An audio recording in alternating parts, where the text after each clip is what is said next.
decided to go into CNC machining because I had never heard of it and also never heard of any women in the industry either. I knew nothing about manufacturing. I started from the ground up, didn't know what a drill was.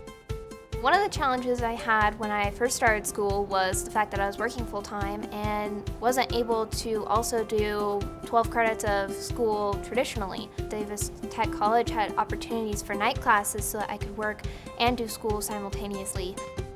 My favorite thing about my program is the amount of hands-on work. I love making all the parts from 3D design, transferring it to the machine, machining it, and then being able to inspect it. It's really rewarding to look at the final part and know that it's going to go towards something that's going to help people. Technical education has helped me to provide for myself financially and independently, and it's going to help me with many life skills to be accountable, responsible, become a leader.